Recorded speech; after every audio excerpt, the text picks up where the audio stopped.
Welcome in to another episode of the My Two Bits Gators Football Podcast. I am one of your hosts, Ben, joined as always by your other host, Mr. Randy. Randy, have you gotten warm yet? Have you thawed out from the freeze? This is the pressing question on everybody's mind, or at least on mine. B, what's going on, my man? Yesterday, believe it or not, we saw a temperature in Gainesville that started with a 7. It was unreal, and then there was rain last Hey, night, and we're back down into the 40s and 50s and 30s and 20s and whatever else that's come. I thawed out for about 6 hours, and my bones are cold again, so we're dealing with it. We're dealing yeah, with it. man, that's it's crazy. Wild weather, even in Florida, across most of the country. As we talked about a couple weeks ago, we were talking about the storm then. There's Yeah. another storm after that. Hope everybody's okay out there. As we mentioned, we got listeners everywhere, so hope everybody's fared okay through all this stuff and is doing all right. Seems like it wasn't so bad, I guess, for the most part. I know a lot of people lost power and stuff though, so hope everybody's okay and doing well. So with that, let's get into this episode for this evening. We are going to go over 2026 National Signing Day. I really think we need to start calling it roster completion day, as There Coach you go. Summerall called it, because we're not signing anybody, and most teams aren't either. It's really more of a formality to finalize the class now, rather than to actually sign new players. Not that it can't happen, but it's there really aren't that many more out there to be signed. I believe all of the ESPN top 100 were already signed. Obviously, ESPN, just one recruiting service, but anyway, we'll break it down here. So as always, we'll start off our intro, our mission, our accuracy disclaimer, our vision, and our agenda. Our mission, of course, to provide factual analysis of all things Florida Gator football. Our accuracy disclaimer is that our information will be accurate to the best of our possible ability. We will cite our sources whenever we use them, and all statistical data either comes from ESPN or stats.ncaa.org, and recruiting data, in this case, comes from On3 or now Rivals, or combination of both, whatever they're calling themselves these days. But regardless, that's where we're getting it. Our vision is to have unfiltered conversation around the product on the field, as well as recruiting and overall coaching decisions. Our analysis will be based on review of film, and while we will express opinion, that opinion should always be based in some form of fact. We will also evaluate strategy and tactics and discuss our observation of player personnel decisions as well as on the field execution. So, our agenda for this evening, we're going to talk about the current rank of the recruiting and transfer classes, both. We're going to do an update on the signings, which there aren't any, and new transfers since our last transfer portal pod, which there are quite a few of those in terms of the transfers. Obviously, we signed a lot of guys. We're going to discuss what we still need and if there are any gaps. So really, not much more that's probably going to come in as far as still needs because there is no spring portal. But just kind of talk about what if any gaps exist on the roster, and then we're going to give you a quick basketball update. Figured it was time for that. Getting into early February here, March right around the corner. Give a little update on the Gator Boys team and how things are going there. So, start things off here. Talk about the current rank and recruiting, current rank of recruiting and transfer classes. So on our early National Signing Day pod back in December, the class ranking based on 3/Rivals was at 13th. It's pretty amazing to hold that rank. Getting most of the class in and really pretty much stabilizing at the ranking we kind of started at, which was very impressive. I think Summerall actually thanked the support staff pretty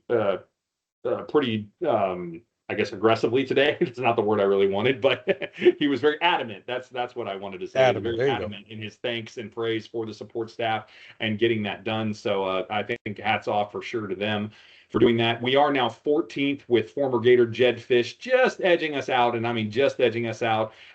We rank 7th in the SEC overall at 14th, which is pretty amazing. And if you look at average player ranking per Rivals, we are 6th in the SEC. The one team being better than, or the difference there is Tennessee. We signed 30 players, by the way. Another important point to note is of all the classes above us, the only one that signed less guys than our 19 was LSU with 18.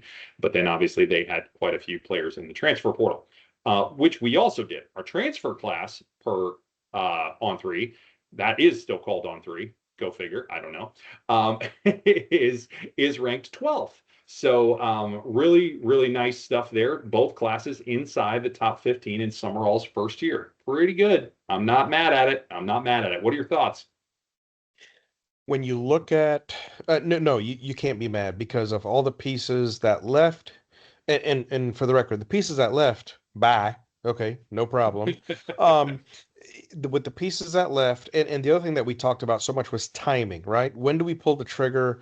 When does the UAA pull the trigger? Foley, sorry, Whoop, whoop, Strickland pull the trigger.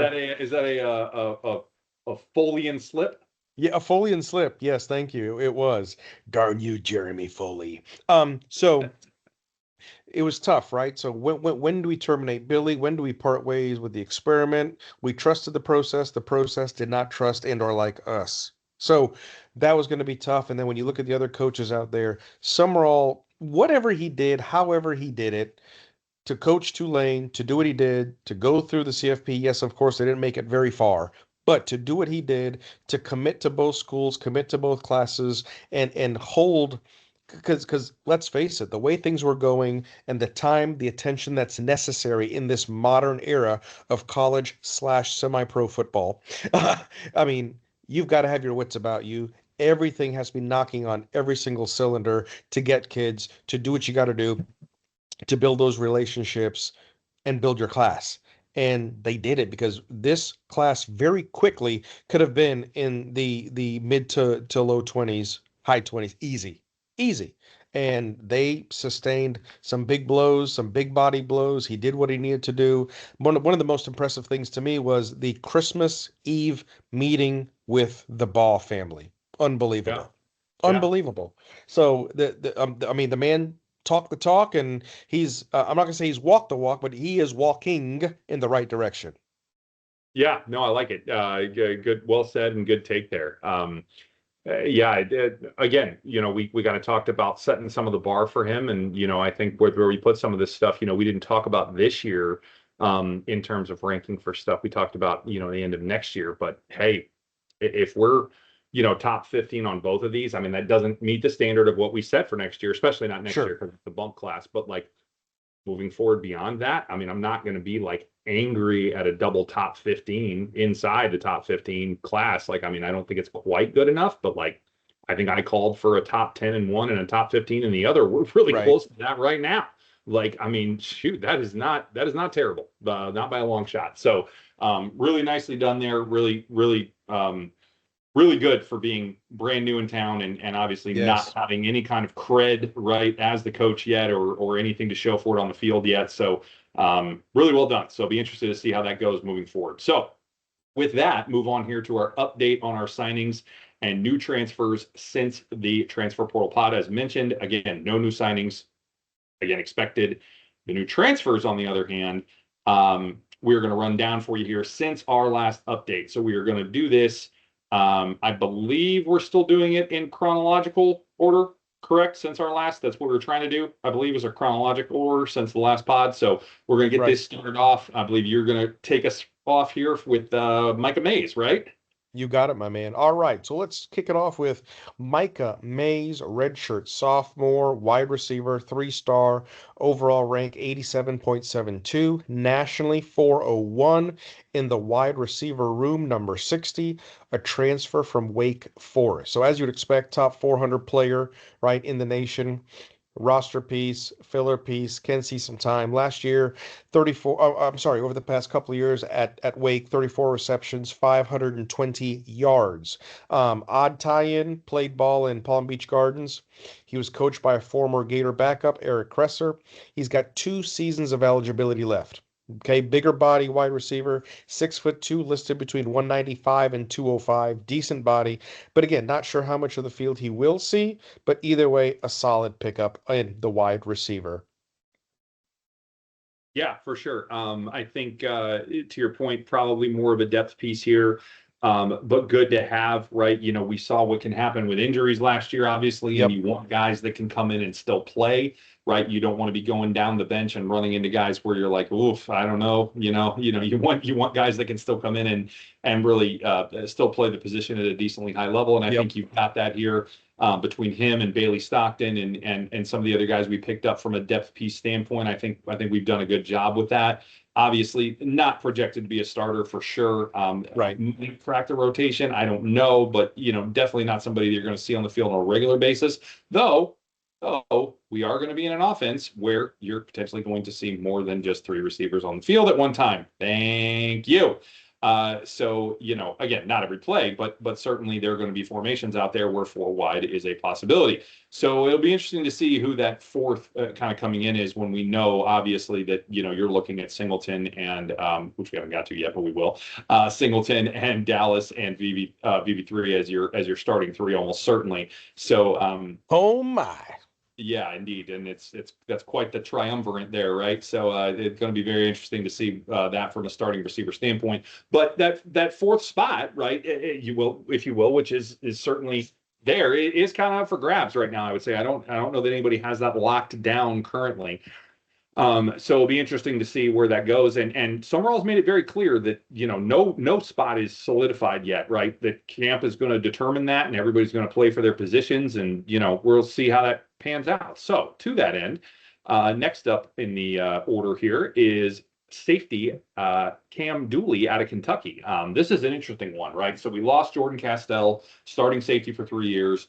And I was not overly broken up about it. Not gonna lie, because you look at the film on Jordan, and he made some plays at times, but just the inconsistency, right? Way too much Yes. inconsistency. Way too many times, just kind of didn't look like he knew what the right thing to do was, and he was just trying to sit back there and kind of play safe. And you just can't do that. You got to be more decisive at safety often. Certainly at times did some things right, but other times just really didn't look great. And you go and look at Cam Dooley. He's gotten some significant playing time in the SEC, right, at Kentucky, under Brad White, all these things being significant, right? Also brought in the safeties coach from Kentucky, so he's played for the coach who will be coaching the safeties. So we're definitely in a good position here from a continuity standpoint with him, and I think from a talent standpoint. He's the national 262 rated player in the portal, 20th rated safety, 88.75 overall player rating, 3-star. Slightly higher than the outgoing Jordan Castell's rating for those who care about that particular ranking. And really solid here, sophomore. So or I'm sorry. So I don't know if he's currently a sophomore or going to be a sophomore. I think currently a sophomore. So Currently. I think two Yeah. years of eligibility remaining. But nonetheless, really nice pickup here. I think this is a guy who I actually can see being a starter for us next year. Not saying he will be, but has the potential to do so. So good stuff here. Nice pickup. Probably one of the better pieces I think that we were able to grab here in the portal, and certainly fills a position of need. Absolutely. I think the key thing about Cam, as I look at him, is SEC experience. So, like I've talked about before, I think I've coined the phrase scar tissue. Okay, he's got plenty of that. The other thing that I like is the fact of, I think you said the key word, I believe you said continuity, correct, B?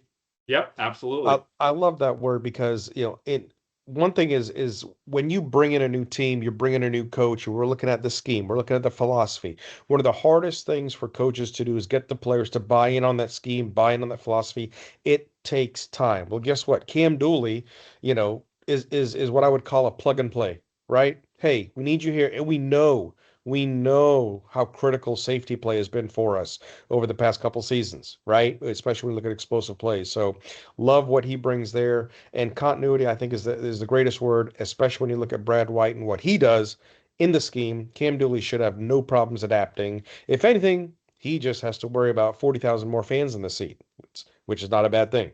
Yeah, yeah, for So, sure. so there you go. Absolutely. All right, next up, let's see. We've got London Montgomery, redshirt sophomore, 5'10", 185, running back, 3-star, overall 88.74. Nationally, number 267, and in the running back room, number 24, transfer from Eastern Carolina University. So he rushed for over 50 yards in 7 consecutive games last year, and he was also added to the Doak Walker watch list. Top 300 and top 300 overall player, top 25 running back, was a leading rusher at ECU, 156 carries, 742 rushing yards, 7 touchdowns. A solid addition to the roster who can come in and contribute right away. So of course we know who the starter is. We know we've got a couple pieces coming back. I think London Montgomery can come in, and especially with the size that he has, he's not a Jaden Ball. He's not. That's okay. That's what we don't need him to be. But he's going to come in. He can contribute. Another what I like to call plug and play guy that can play some good minutes, give Jaden a breather or two or three or 10, whatever the case might be. Um, and overall a very solid pickup. Yeah, potentially a solid goal line back, potentially a solid short yardage back. Not that Jaden can't be either of those things, obviously, very Yep. effectively on his own, to your point, but just somebody to come in and spell him. I like this as a compliment to the prior pickup, right? Who's a very much a lightning speed, quick, right? Just going to burst back. So you put a little thunder with that, right? Not that again, Jaden isn't that as well, but Jaden's in a class all his own, right? So this is just a nice pickup here. Again, very complimentary to the other back that they picked up. And both these guys, I think, really helped fill out the running back room as well with some of the losses that we did have there. Really nice job by the staff here to pick up complementary pieces, right? Really, Yep. really well done there. And to your point, another guy that can also see the field along with Pryor, and then of course your rock star in Jaden there. So really good stuff. All right. Moving on, little deviation here was move over to special teams and our new long snapper in Carter Milleron. Out of the Raging Cajuns of Louisiana, right? Gotta love pulling the from Louisiana talent pool here. His transfer portal ranking is 3,096, so a little on down the road there, but it's because, of course, he's a long snapper. We don't rank those very highly in the transfer portal. He is still a 3-star rated player, 80 overall, and he's the 27th rated long snapper. Which I don't know that there were, could not have told you there were 28 other or 26 other long snappers in the transfer portal, but apparently there were. But he's coming over as a senior, just the 1 year eligibility left, but it's good gap fill to replace Rocco, obviously departing. Rocco would be missed. Great special teamer there. Hopefully he can attempt to run the field as well as Rocco did. I don't know that he'll be successful in that. That dude shot out of a cannon every time he snapped the ball. But regardless, be good to have a pickup here, and it looks like it's at least a decent one. Jury's still out a little on this, but I think it's obviously a piece we needed, so it was a necessary pickup, and that's pretty much my thoughts on it. We'll see how it plays out. Exactly. Carter Milleron doesn't exactly jump off the tongue like Rocco Underwood, but it's No, he okay. does not. He's got big shoes to fill, and Carter, best of luck to you, my man. All Indeed. right. Moving on. Emeka Ugorji, freshman, 6'5", 275 pounds, svelte, offensive tackle, 3-star, 86 overall. Nationally, don't count too high, 1,446 on the offensive tackle side of the football. In that room, number 109. Transfer from Stanford. Okay, so you hear the numbers. Nationally, 1446 on the offensive tackle room, number 109. You're thinking, holy smokes, why is he coming here? Get this one. He appeared in 10 games last year, 8 starts at the OL position. He emerged as a true starter, leading all ACC true freshman guards in snaps, 523, and committing only 2 penalties. Huh. Nice. The fewest among Stanford's heavily used offensive linemen. So the key here is he going to start right away? No, he's not. But guess what? He's a freshman, folks, a true freshman. So with Mhm. this here, he's a great piece. And if he can get the coaching, the mentorship out of one Phil Troutwain, hopefully Emeka will be here for a few seasons to stay and contribute and be a wall on that O-line for whoever the quarterback's going to be back there. Overall, good pickup. He's not going to be impactful. He's not going to play right away, but either way, a good built roster piece for down the line, B. Yeah, love that take there. Nice analysis. You got to trust Phil's eye for talent. He's clearly done a Yeah. great job at identifying pieces in his time at Penn State. Just love that he is here. What a great Yes. hire. Got to be a top 3, maybe top 2, even higher. We'll see. I got to give Faulkner as being the best hire that we had, clearly, but I think Hmm. Phil is right up there as one of the best hires Summerall had. So got to trust his eye for talent. And rankings aside, right? This is, like you said, a developmental piece. I think there's really a lot of upside to this kid, but to your point, doubt he's certainly not Yes. starting. Doubt he's playing, maybe a little sparingly here or there, but I don't think we're seeing him in the rotation yet, unless he makes just huge steps in this offseason. But I think that's probably a further down the road. So Yes. to a guy who's probably not seeing time on the offensive line, to a guy who almost certainly will Is. see a time on the Mm-hmm. offensive line in one Harrison Moore, your starting center last year from Georgia Tech. We had rumors that he was going to come when we did our last update, but he hadn't committed yet. He has now. He is a sophomore, ranked 283, so inside the top 300 in the portal, and the 18th best overall interior offensive lineman. An important piece here, they rank all interior offensive linemen in one group, so centers and guards are in the same group. So this is not a center ranking, this is an interior offensive lineman ranking. We don't know exactly where he ranks as a center, but overall had a really nice season last year with Georgia Tech, did a really good job up front there. I don't have the stats in particular on how many, protections and sacks allowed and all of that stuff. But overall, 88.7 ranking, still a 3-star, but getting on up there closer to that 90 ranking as a transfer here. And obviously familiarity with the offense, familiarity with the quarterback in Philo, assuming that he is the starter, which we don't know. But either way, really, really nice pickup here. Obviously a talented kid.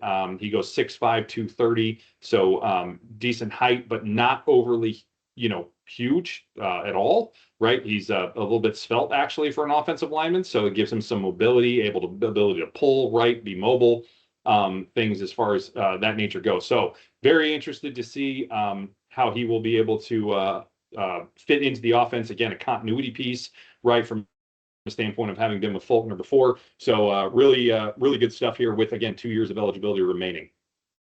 Yeah, key piece there, 2 years. The other thing is, folks, we had such an anchor, we had such glue in Jake Slaughter Yeah. for a long time, right? Regardless of what else happened on the offensive line, if you want to think offensive line, Florida Gators over the past couple years, Jake Slaughter is the number one, right? And so big shoes there, and obviously we don't know what's going to happen with if Kearney comes over, competes for the center position or whoever else, but at the end of the day, you're right, B. Familiarity with Faulkner, familiarity with Philo, continuity piece through and through. And I just when I went back and looked at some of the film, loved the way Harrison was able to use his feet and hands to turn opposing defenders. So I like that aspect of him there. So definitely seasoned, definitely skilled, definitely knows what he's doing. Curious to see how he will be implemented, like you said, in that O line and what he's going to do moving forward for us. Hopefully some good things. Yep. All All right. right. The star of the ball here. Get us home. Here we go. Eric Singleton Jr., a senior, 5'11", 168. It's like, holy smokes. If I'm 5'10", 178, 180, it makes me look fat. Wide receiver, 4-star, 91 overall. So, national rankings, number 251 overall in the wide receiver room, number 30. Your transfer from the Auburn Tigers slash War Eagles slash whatever it is up there. Get this, folks. Before Auburn, he had to stay at where none other than Georgia Tech. So there is more than familiarity when we talk about continuity and Faulkner and offense. Had a team high in receptions, led the team with 58 catches, overall accumulated 595 total yards. Uh, Consistency. This is the main thing about Eric besides the explosiveness. Consistency. Get this, B. He caught a pass in every game last year, maintaining a 36 game catch streak. And not to mention, recorded multiple touchdowns in 2 games last year. In other words, this guy is automatic. He's plug and play. He will be seeing the field. He will compete as far as the wide receiver core, and I can't wait to see him on the field, being explosive for the orange and blue, the lighter and brighter orange and blue. Yes, indeed.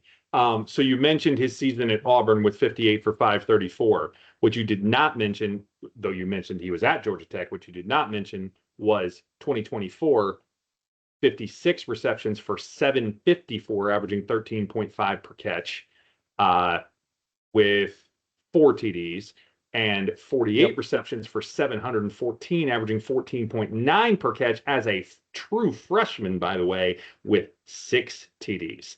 Really, really nice stuff there. Um, very.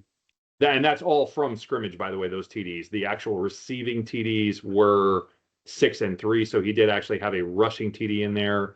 Um, or maybe it was a return TD because he's also a returner. So he has some rushing attempts here. He has return yardage. I mean, this guy does it all. He does. Really, really nice stuff here. I think he has a potential to be a dynamic return player for us as well, potentially in punt or kickoff, or possibly both, though I don't necessarily want to see him used in both. But regardless, Right. there is some really, really nice stuff here. He is jittery. He is fast, Yes. clocked in a 4.240. He also runs track. So Tank who? Oh, sorry. Uh, Ooh, really, got really, him. really nice stuff here. This is a heck of a get. This is the, as I mentioned, star of the ball here by far and Yes. away. The highest rated. He is, as you mentioned, a 4-star transfer. I mean, this is really a ton of upside and just a dynamite get. Everybody thought he was going pro, and then Marcus Davis said, "Nah, come on down." Buster Faulkner said, "Nah, come on down," and Oh he yeah. did. And really, really great get here. So outstanding, outstanding stuff. So, all You're right. absolutely right. He did go to the he filled out paperwork. He was going Yep. to the draft, and then it's Yep. like, ooh, paperwork got intercepted. Oh, Yep, sorry, sorry, I he had to pulled a Cam pull. Ward and came here instead of going to Miami. So there you There go. you go. All right. With that, we will move it on to our next one here to keep the ball rolling. Tight end Luke Harpering out of once again Georgia Tech. We are pulling Hey, quite a few kids out of Georgia Tech, which you would expect when you pull the offensive coordinator, right? just a The few. offensive kids are going to come down. Redshirt freshman. He has a transfer ranking of 87.68, which is nothing to sneeze at. 3-star. Ranking overall, transfer portal 414 and the 25th rated tight end. So still pretty solid stuff. We are interesting to see what happens with tight ends here. We pulled in actually, I believe it's 3 of them in the portal overall. We'll get to another one here in a minute. We obviously had Lakota Dupree in our last breakdown, but Yep. really interesting. To kind of see the tight end position and how it's going to evolve here. Um, Obviously, in the past several years here, it just hasn't been a whole lot of much but blocking, right? I mean, really, when you break it down, and anybody that had talent beyond that really hasn't stayed here, right? Which I also think might be why you saw Hayden Hansen leave because now we're potentially going to use these guys more as receivers. So um, that remains to be seen, obviously, and how it's going to fit in and everything else. But I think, again, Faulkner does a really nice job of using the pieces that he has. So it'll be interesting to see how Luke fits in here and what he's capable of doing.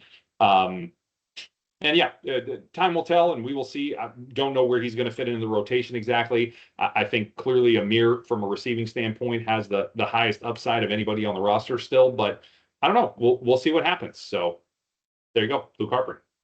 There you go. Yeah, solid get. It's funny. I see that last name Harpering, and I think Matt Harpering, basketball player, 20, Yeah. I'm dating myself here, 25 years ago. Kin, not to kin, it doesn't matter. Solid pickup. I like the height, 6'3", 6'3 and a half, 215, 220 pounds.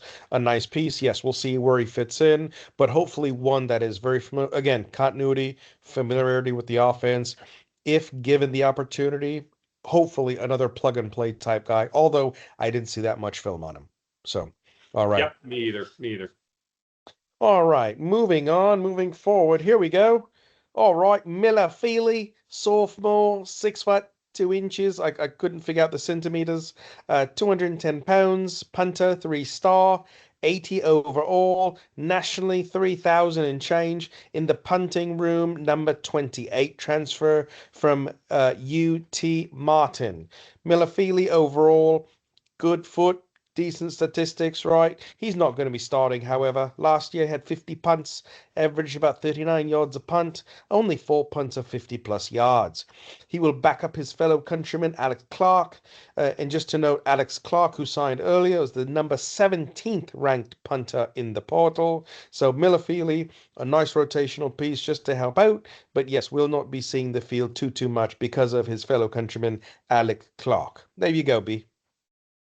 Very nice keeping that accent through all the way. And in I case you didn't tried. get it, they're both I tried. Australian. Oh my gosh. Whew. That was good. That was good. No, it was Thank good. you. You didn't break it all. It was really solid. Good stuff. Yeah, definitely a depth piece here. You're right. Not going to start. Clark's going to be your starter for sure. I think, barring something very unusual, but needed a backup here as well. We Yeah. were a little shallow in the punter room, so always important to have a backup there. And it's possible he could be the kickoff guy. I don't know. We'll see what happens. He might have a different strength that they know they wanted potentially. So we'll see where that fits in. But time will tell on that. So yeah, moving along. Next up, TJ Bullard. Brother is already on the team currently, and he is transferring in from UCF. But this is definitely going to be a depth piece addition. He is nationally 2460, the 226th rated linebacker. And if you're familiar with our linebacker room, it's kind of good. So definitely going to be a depth piece here. He is a redshirt junior. Does still have a year of eligibility left, but definitely just transferring in, I think, to kind of complete his season here and maybe get the degree at UF, which is great. All for that. He is an 84 rated overall 3-star. And again, just coming over, gonna again be a depth piece. Doubt that he sees the field unless it's maybe in some cleanup time. But hey, wish him all the best, and always good to add a little more depth to the roster. It's pretty much my only Agreed. thoughts on TJ. Yeah, I think this is a feel good story. His Yep, brother's here, he's coming back, and their father played here 20 plus that's right. years ago, right? That's right. So Very well. it Good point. Legacy get. That's right. yeah, you got some legacy get, you got some feel goodness going on. Speaking of which, good news today about KJack, right? Granted another year of Yes. eligibility. Speaking of Yes. legacy, holy Indeed. smokes, right? So again, I've been in the stands. It's funny. I've spoken to some of the Jackson family and just talking about seeing their kids and grandkids on the field, whether they're playing or not, they're wearing the orange and blue. It just does something, right? It's nostalgic. It's amazing. So, anyways, congrats to the Bullard family there. Um, Yep, for sure. Let's let's move on to Kanye, not West, but Kanye Clark, redshirt sophomore, 5'11", a buck 90 safety slash nickel, 3-star, 86 overall. So nationally 1,334, in the specifically safety room 129. So he's a transfer out of UCLA. So he played in 9 games last year. He started 2, recorded 23 tackles, 1 TFL, 1 forced fumble, 2 pass breakups, and that was his most productive season for the Bruins. A roster piece, depth piece. We know some of the shortages we have in that safety position, in the nickel position. So can he come in? Can he compete? I don't know. He's a redshirt sophomore. He's got 2 years of eligibility. It's going to be very interesting nonetheless. But again, in my belief, a depth piece through and through. Yeah, I will say Summerall did mention at the presser either today or yesterday that he is seeing some nice things out of him early on here in some of the um, Oh, okay. like non-contact padless stuff that he's seeing, and he's kind of pleasantly surprised at how he's performing, but doesn't mean anything yet. Too early to tell. I think Yeah. overall, like you said, depth piece here probably. But we are still a little shy at nickel, so you never know. Yes. If That's the he ends up, catch. outperforming, you could maybe see more than field than we think. But hopefully it's not necessary, and we have other places to Yes. fill. But hey, if he outperforms, he outperforms. So we'll see what happens. We'll see what happens. But yeah, Earn the patch, right now baby. Earn I it. would agree with the assessment. So Right. all right, next up, Jalen Lloyd, wide receiver out of Oklahoma State most recently, but prior to that, Nebraska. He did not record any stats last season. Only played in 2 games. I believe there might have been some injury stuff going on there potentially, or maybe perhaps it was just a disagreement about playing time. Not sure. But in 24, he played in 13 games, had 13 receptions for 255 yards at a 19.6 yard per reception clip. And 10 games the year prior, 6 receptions for 237 yards, a 39.5 yard per reception clip. Oh. Definitely a deep threat here. From a rating standpoint, he is rated an 86 overall 3-star, 1,107 nationally, 162 on the wide receiver, but that has more to do with the fact that he just didn't really play last year. I think you'd see this rating be a little bit higher if he was coming off those 2 seasons at Nebraska rather than this unproductive year at Oklahoma State. So he is a junior, 5'11", 180. He is also a burner. I don't have your 40 time there, but I know this kid can fly, thus the deep threat that he presents. So again, Mhm. I think still a depth piece on this one, though. Don't think he's necessarily going to work his way out there, but again, you don't know. So again, a decent add to the receiver room and more speed. got to love the speed. Always a fan. So decent pickup from depth perspective in Jalen Lloyd. Speed is good. Speed is great, especially when you can use it to your benefit, i.e., Jeff Demps, Chris Rainey. The other Right. thing too that's going to be interesting about this is you look at the personality, right? As far as disagreement on playing time, this, that, and the other. Hopefully, culture doesn't go into this, and he's going to take himself out of the roster, out of the position that he wants to be in. So that's it. That's the only question mark I have around Jalen Lloyd. But either way, depth, roster, checkbox, good. Um, all right, Mason Clinton. He is a true junior, 6'5", 265 on the defensive line, 3-star overall, and at 85.5. Nationally, 1,921. A little bit in the nosebleeds.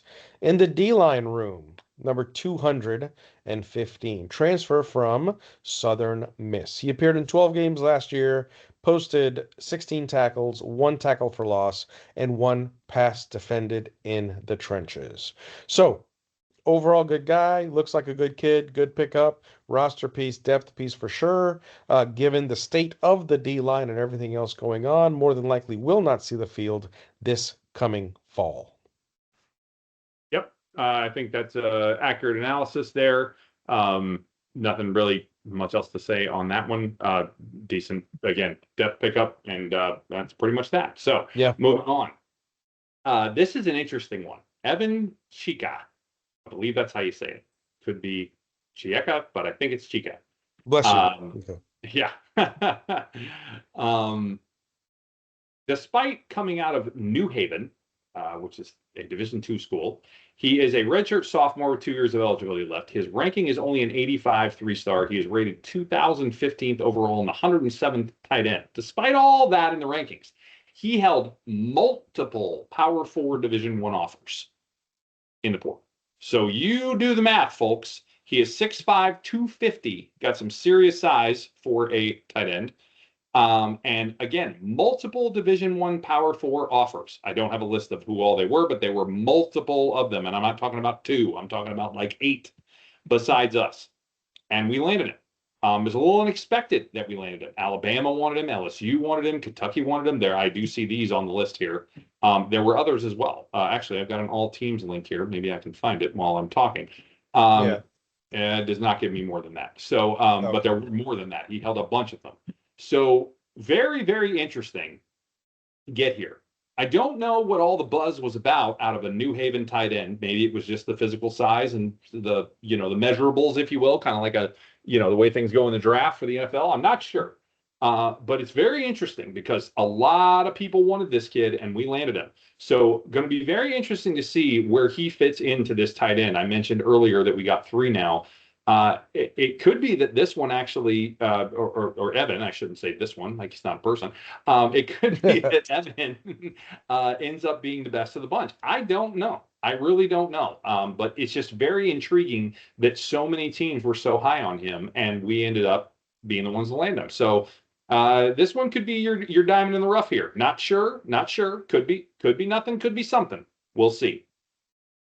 Agreed. And it's funny when you were talking about, 6'5", 6'6", 250 pounds, immediately I just thought, oh, Hayden 2.0, right? Because Hayden's, Yeah. 6'6", 6'7". Six, Let me throw seven. that in there. Yeah. Yeah. Yeah. Yeah. 260. So interesting. But the other thing too that I think was interesting was when I saw the scouting report, and you probably saw this as well, but hands. He's got really good hands for as big as he is, for the size that he has. So Well, that's let's see something if he's Hayden Hansen does not have. so let's see if those buttery soft hands can come in handy this fall. All right, enough of the Absolutely. hands jokes. Let's move on. Yeah. Okay, fine, fair. Beating the dead horse. All right, so Jordy Lowry, senior, 5'11", 167 pounds, corner, 3-star, has an overall ranking 87. Nationally, 858th. In the cornerback room, number 88. Transfer from Eastern Carolina. So Lowry appeared in all 12 games, registered 27 tackles, 23 solo, 2 tackles for loss, a forced fumble recovery, deflected 4 passes, and found a partridge in a pear tree. Furthermore, was named to the second team preseason All AAC list by Phil Steele, third team preseason All AAC list by Athlon Sports. Some familiarity. He's coming back to Florida, originally from Bartow. It'll be very interesting to see what happens again in that cornerback room, looking for depth, looking to replace a lot of bodies there. And so, can Jordy come in and compete? He can compete, but I'm not sure if he's going to be able to see the field this season. Like you said, B, barring injury, barring a couple other things, but definitely a good roster pickup here overall. Yeah, so I'm really disappointed I didn't get a Lowry out of you on that one. I wanted it. Oh, I wanted it. uh, Uh, missed it, right? Missed it. You got it. yes, You for got it. sure. So I do think though that I think he could see the field. I think with some of his numbers and some of the stuff we've seen here, I think he's got the potential to play. Maybe not at corner, but once again at nickel. If you can't Nickel. tell already, I have concerns about nickel.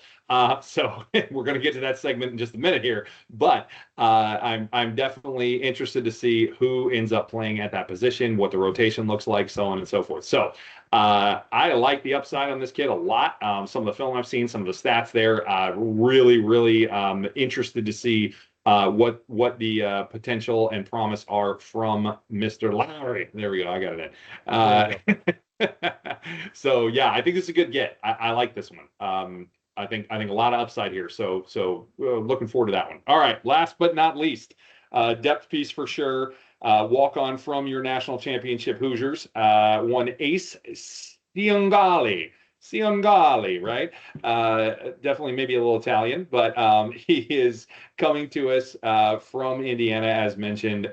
He is rated as the 3,018th player in the portal, 438 at wide receiver. As I mentioned, he is a walk-on despite being a transfer. 3-star, 81 overall ranking. He is a true freshman, or was a true freshman, going to be a sophomore next year. So 3 years of eligibility left. Depth piece, obviously, here. Cool story, I guess, that he's going to come down here. Maybe he just didn't want to, didn't have to shovel sunshine. I'm not sure what the motivation is, to be honest with you, because he was originally out of Massachusetts. So, maybe just warmer climate. Not sure.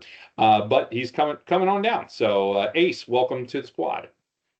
Ace, welcome down, and yes, Siongoli. That for me, I see that. I see cannoli. So guess what, Ace? You are not. You are now Ace Cannoli in my book. There you go.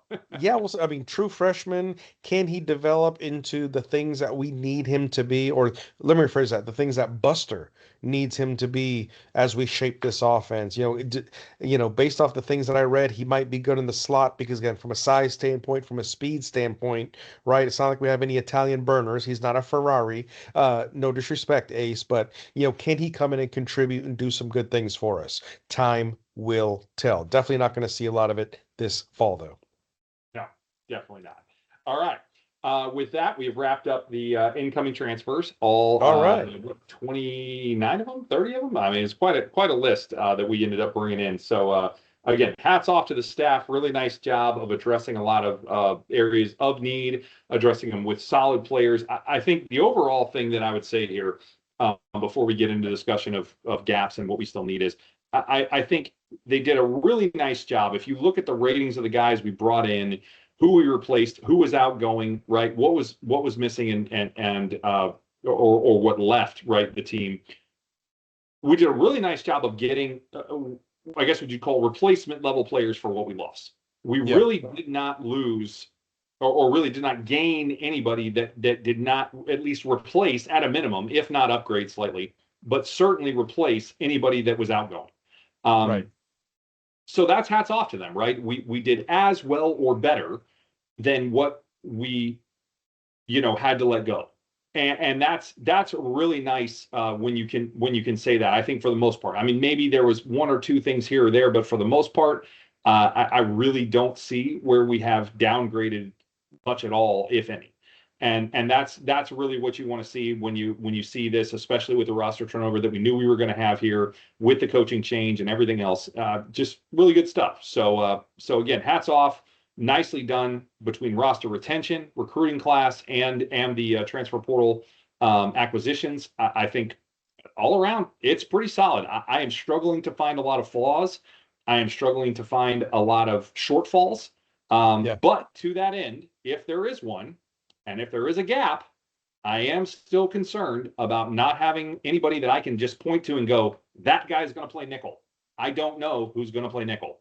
I really am kind of scratching my head a little bit as to who that's going to be. I'm not saying we can't find somebody, but right now, my radar is up on it. We are going to be very transparent in our concerns, and right now I have a concern at the nickel slash star position. I don't know who's going to do it, and I'm not convinced that we have somebody right now that I think anyway can do it well or as well as it's going to need to be played in this conference. That is a key position, as we all know, especially as it relates to covering the slot, right? In a very dynamic league when it comes to the wide receiver. When we play LSU, uh, somebody's got to cover Trey in the slot, right? Oh yeah. Now, we know what Trey's like, and he's not the only one that we're going to be playing in the slot, right? So who's going to do that? And that is something to me, that's just one example, right? So I know we don't play LSU this year, but I'm just using it as an example. The point that I'm trying to make is there are a lot of dynamic weapons in the slot in this conference. We have got to have somebody that can cover that. You've also got to have somebody that can run blitz from that position. We had, as I mentioned last year, two guys that could do one or the other of those things. We need them to combine into one player with Sharif and Gates. But ultimately, we got to have somebody that can handle that role. And I just don't know who that is on the roster right now. Maybe somebody will emerge. Maybe somebody will come out of camp. Maybe somebody can shift, right? That we currently have now at safety, or maybe even corner. Usually it's a safety more than a corner, but that's my biggest concern right now. Aside from that, I don't see a whole lot of gaps here, right? The quarterback position is a little bit of a question mark. We're going to have to see how that works, but we know we have an offensive coordinator that does a good job at maximizing talent for that, or at least has a proven track record in doing so. So I'm going to trust in Buster to make that happen, and going to say that I think we're going to be okay there, at least for now. Time will tell. But ultimately, I think nickel is my concern. What are your thoughts? Yeah, yeah, good thoughts there. Overall, when I look at this class wrapping up, right? The Not the National Signing Day, but just the National Wrap Up Day. National wrap To up day. Yeah. to this whole fiasco. I look at the pieces that we just brought in, or that we just finalized. Let me finalize, right? Four more wide receivers, a running back, a long snapper, an offensive tackle, interior offensive lineman, two tight ends, a punter, linebacker, defensive lineman, safety slash nickel, and a cornerback. My two areas, the first area, I think the glaring one, and this is where we share the similarity, is the nickel slash safety room, because of when you look at the bend don't break, and again, I know that was previous regime, so I get that, Yes. but that was arguably the weakest link in the chain, and it showed time and time again, even though Yep. other things were done well enough. And the explosives, and that's the problem when when you got explosive plays, you're trying to limit them, but when they explode, boy, it's a big explosion. And Yep. it changes momentum. It changes the mood. It does a lot of different things. And so if we can contain those a lot differently, I can concur with you, nickel slash safety, that back half of the field, that's a concern. And one of the things for me, it probably shouldn't be, but believe it or not, is the offensive line. With Buster coming in with Yeah. Phil, the concern isn't what Phil's going to do or Buster. It's a concern of safety, injury, depth, and all the things that we need to protect Ball and the running back core, to protect the quarterback, whether it's Philo or Jones, or maybe a combo of both, so that they can have the 3.8 seconds to do what they need to do and get this offense humming. So for me, it's more of a, okay, what does the depth look like? What does the injury, hopefully the injury bug doesn't hit us, knock on wood, keep your fingers, legs, and everything else crossed. But if anything, and I know how we feel about the wide receiver core. I know how we feel about the running back room. I know how we feel about the DBs. I know those other positions. I feel really good about those. But if anything, I will highlight the nickel slash safety room, and then followed by the OL room, particularly the interior offensive line. Yeah, it's a good call out on O-line. I guess I'm going to be really interested to see what some of the pieces that we do have and kept, right? We kept Camden Jones, we kept Bryce Lovett, we Yep. kept Najee Harris, we kept Yep. Rod Kearney, we kept Jason Turney. Tannella, right? I can't believe I can list all those guys off that fast, but I know way too much about You this got team. it. Backup offensive lineman, right? But Yes, sir. but you know, if we kept enough guys in that room that have talent, right? They do have talent. I'm really interested to see what happens when they get an actual offensive line coach instead of two guys that were Heyo. doing something that I don't know what it was, because we were not coaching or developing players. We kept Fletcher Westfall. That's an important one. I can't believe I left out Fletcher. You know, there is talent in that room for sure. And there's theoretically even enough depth, especially with some of the pieces we did bring in, right? Mm-hmm. You've got, I mean, Kearney and Westfall are both extremely talented guys. We know Najee Harris can play. You Yes. know, there's three covered right there, right? You put either Camden or Lovett or rotate him at guard tackle on the right Exactly. side, which again, you got to have them play better, but hopefully they can with better coaching. And all of a sudden, all I need is a right guard, and I'm probably home. And Mm-hmm. you know, and again, I think we brought in guys from Penn State who can do that. So I feel like, you know, you piece that together, and again, proper coaching, proper development, I feel okay about it. Now, depth, They're going to be that's a pushed. concern. Mm-hmm. Depth's a concern because I don't know that we have a whole lot of guys behind the guys I just mentioned to Right. really be able to fill that in if there's a concern with injury or things of that nature, right? So you make a valid point when it comes to depth. And you might make a valid point when it comes to the starters. I don't know, right? I guess I am just confident in Phil in what we've seen him be able to do at Penn State with not only player development, but obviously what he's been able to do with guys getting in the draft, right? And what they've been able to even do in the NFL beyond just the draft, right? So I think that's where some of my confidence in the O-line is coming from. But from a depth perspective there, you got a point. You got a point. And that is worth, you know, keeping in mind as we move forward here. Definitely something to keep an eye on for sure, because we are not in the same depth position that we have been in the last couple of seasons there. We lost a lot of guys. The guys we lost in the portal, I'm not concerned with, but we lost a lot of guys just to graduation, you know, that were really good. So, yeah, or at least really good on paper. That could have been better. Probably, but they were at least talented. They were talented. How about that? All right, Sure. moving along. Let's give you an update on Gator basketball. All so, right. For those who have not been following as of yet, if some of y'all don't pay attention until it gets to be late February, early March, I totally understand. The boys team has not necessarily been quite as explosive or stellar, maybe as some might thought they would be. However, still pretty good. They are now tied, I believe, for the lead in the SEC. Is that right? With Texas A&M losing last night, I believe that's correct. It might be. I believe it's right. I'd have to check it, but I'm pretty sure it's correct because we have 2 losses and so do they, and I believe we're the only 2 that do. So either way, done pretty well in conference play. Looking better as things have progressed. Certainly started off the season not necessarily playing as well as we would have liked. Still ranked top 25, I believe we're 17th currently. Correct me if I'm wrong on that, but I believe that was the ranking as of yesterday when the new rankings dropped. But more importantly, there's been a lot of talk about the guards and the transfers and the lack of the ability to shoot and everything else, which is fair criticism for the record because we really can't shoot very well on this team. But we wanted to give a little update after this game of Alabama, most importantly, because I think that we really kind of saw something here. Really in these last couple of games coming off that Auburn loss last weekend at home, and really what this team has kind of shown since then, how they've rebounded, pun intended, and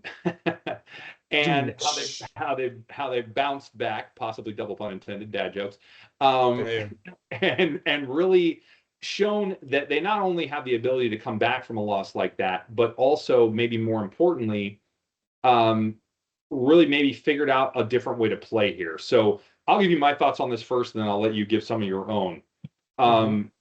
The interesting thing to me was with this Alabama game is that we shot what I believe to be, I think I checked every game, a season low in 3-point attempts. It may have also been our season low in makes, unfortunately. We went 3 for 13 from behind the arc, but we dropped 72 points in the paint. And while the points in the paint stat alone is impressive, very impressive, the key, I think, is the mentality here and possibly even a blueprint for how this team can really be successful. Because despite only taking 13 threes and only making three against a team that shoots the three ball very well and made, I believe, 14, I have to check the stat on that one, but they made quite a few. We blew their doors off 100-77. We absolutely beat the brakes off of this team. And the interesting thing about that is that you did it without being able to shoot the ball and broke 100 and scored 100 points. Teams don't break 100, especially in college basketball, without being able to shoot the three in the modern era. They just don't do it. They just don't do it. They certainly don't do it making three of them. We did it. And what's interesting here is when you look at how this team is capable of rebounding, playing defense, right, and then scoring inside because of our front court, you may have really established a form of a blueprint here that we can use going forward into the rest of February and then on into March that is going to make us very difficult to match up against and very difficult to stop as we get into the tournament unless you face a team that really has the size across their whole front court, which only a couple of teams in the entire country do. So if we were to face an Arizona, say, that presents problems because they have that size in the front court. But if we don't Oh yeah. catch that matchup in the tournament, then it's going to be hard for teams to get us out if we play this brand, this style of basketball. So it's interesting because a lot of people were talking about after the Auburn game that Auburn gave everybody a blueprint for how to beat Florida. And it's interesting because I feel like it gave Florida a blueprint of how we needed to change how we were playing, stop trying to rely on the three that we just can't shoot well, and take the ball inside and actually dominate and play to our strengths way more, right? Stop playing to your weakness. Stop playing to the way you think you need to play because last Mhm. year's team played that way, or that's how the game's played now, or whatever. Forget all that.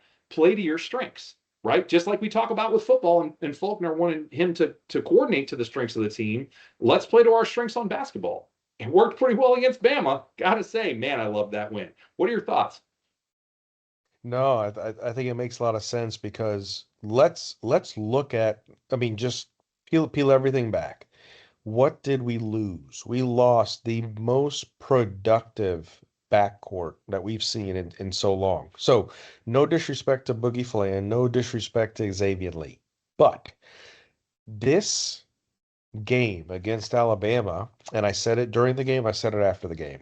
I said, man, this is what I felt like the Gators should look start of the Yep. season. Yep. Now, again, they played some tough games to start the season. We know we had a couple of tip-off classics and against a lot of ranked teams. Again, we did not expect Koa Pete to be a grown man playing amongst children, but it is what it is. So, but it's very frustrating to know that we had such unlucky games, such close games. I want to say our first six games we lost by a combined maybe 15 points. It was less than 20 points, I'll tell you that. Yep. It And was not when not many. it was not. And when you look at everything else, the turnover margin in the games that we suffered, you look at the 3-point percentage and you look at how careless we were with the basketball. Okay. Unbelievable. And I look at the fact, okay, Boogie, haircut, awesome, did a little something. Xavier Lee, Xavier Lee, Xavier Lee. Number one on the side, go to a number three on the top. Whatever you need to do. Okay, buddy? It's got to come off. And here's the thing. The reality is Ruben and Alex need to establish themselves down low. I get it. Alex can step out. I get it. He can run the floor, but down low, I've noticed when Ruben and Alex touch the ball early and down low, the offense looks different. They're more in rhythm when those touches come to them earlier. And so believe it or not, 72 points in the paint, the most in the SEC in what, 20 years, whatever the number was. Right now, we're currently 16 and 6, ranked number 17, and yes, we are tied with A&M right now on top of the SEC at 7 and 2 in the conference. If Thank you for and confirming. Oh yeah, and Todd, as we know, Todd, numbers guy, analytical guy. And I saw it when I was at the game at Vanderbilt a couple of weeks ago, right? Looking at the staff, looking at the sheets, looking at the numbers, looking at this, looking at that, every timeout, every intermission, whatever the case might be. And hopefully they look back at this game, and when they look at the film, they go, "Huh, Very interesting. Only 3 for 13. Huh. On the 3 point line. Okay. And you know the old cliche, live by the three, die by the three. Well, I can tell you out of those 6 losses, I can tell you for a fact 3 of those games was definitely a die by the three type game, right? Absolutely. Regardless of anything else that At happened. least three. I think you could argue probably four, really. And yeah, that's why I was going back looking at some of those close ones that happened, and especially when you look at the performance at Duke. I mean, you believe if we could have come away with that game in Cameron Indoor? Unbelievable. But anyways, to that end, yes, very very interesting to see how we beat Alabama, and quite frankly, just undressed them. Absolutely deconstructed them, and it started from the paint. It started from the inside with the power and the force and the depth that we know we have. So, can we continue this trend moving forward and wrap up SEC play very strong, hit the SEC tournament in very good position? Time will tell. Yeah, it will. I think despite the non-conference schedule being extremely difficult, the conference schedule has not been super difficult. This A&M game this weekend is going to be, I think, the last real tough one we got at College Yeah. Station. But, we'll see how it goes. And I don't know. I can't believe we're calling them A&M. I should be calling them Timo. I don't know what I'm thinking. Yeah, I was gonna Interest, say. Interesting stat for you here that I'll close out with. This is from evanmaya.com. It's not a site I'm familiar with, but perhaps Evan Maya is the actual analyst, but it's called the kill shot. So this is Okay. the top teams at 10-0 scoring runs and how many they've conceded. I'm not going to list them all. Michigan leads the list at 1.92 per game, so they average almost 2 a game, Wow. 10-0 scoring runs. We are tied for 17th, tied with Arizona, Arkansas, and Cal at Mm. 1.15 per game. So we average more than one a game on the season currently. However, would you like to know how many we conceded? How many is that? None. And we're the only team in the country not to concede one. Whoa. I like that. Yep, cool stat. So that's pretty impressive that no team has gone on a 10-0 run against us, and every other team in the country has given up at least one of those. So Unbelievable. Okay. just pretty interesting. And again, they call it a kill shot stat. And I kind of like that. I think it's neat. So just cool. I heard that the other night on a podcast, so I wanted to make sure I looked it up and confirmed it. But there you go. So with that, I think we will close things out here.